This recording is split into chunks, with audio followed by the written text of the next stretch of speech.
This program is hands-on early childhood education. So students are obviously learning about child development, but in addition, they get to run a real-world working preschool with me.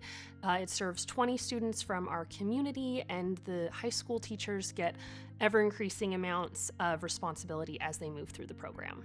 The core elements are obviously learning about child development and children, but also within that, learning how to become more confident, learning how to work with others, be a problem solver, and obviously potentially build up future professionals related to the early childhood fields. For our first semester and second semester, we got to make 4 lessons: art, math, language, and science. And that was really cool to do. I got to see the kids play with my lessons that I made. As you start to build up relationships with the kids, it's like all of them think that you're like the coolest person ever, and like they always just want to hang out with you, and it's just awesome to see like the relationships between you, like the two of you just grow.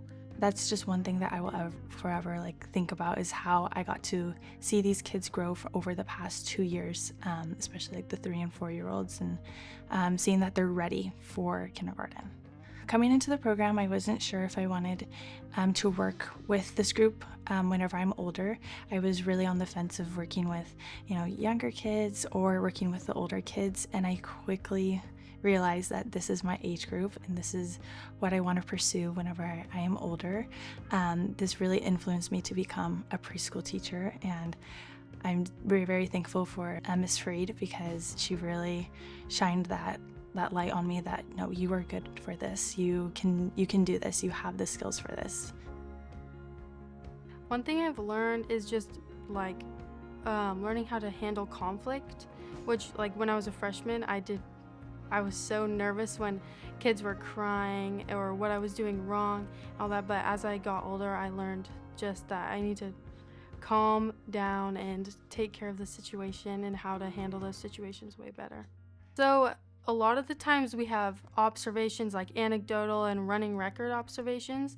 So we pick a kid or pick an area to go sit and watch, and then we'll write about it and then find how the kid was, which areas of growth they're working on, what they need growth in, and analyzing those situations. I'm going to major in early childhood education, and then after those 2 years, I'm planning on going to PSU, just go into either the child development area or either be a speech therapist for kids. I was selected to do extended care this year. And what I do is I stay after school for an hour and a half, and I watch over 3 to 4 kids. It kind of depends on the day. But I watch after them. So it's been an amazing experience to be, that one-on-one time with them. Maybe there's been a couple moments where I'm not quite sure what to do, and that can be challenging, but it's taught me how to persevere through it and to remember all of my past teaching experiences and use them in that moment.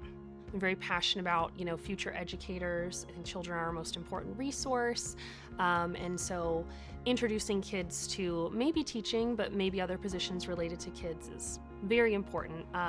But I think on the other subset, it's students' confidence, right? How they feel when they've learned this new skill, watching them grow and take autonomy in the program. So by the time they leave here, they really are helping me run the room. They are helping with circle time. They are helping with lesson plans. They are helping de-escalate dysregulation.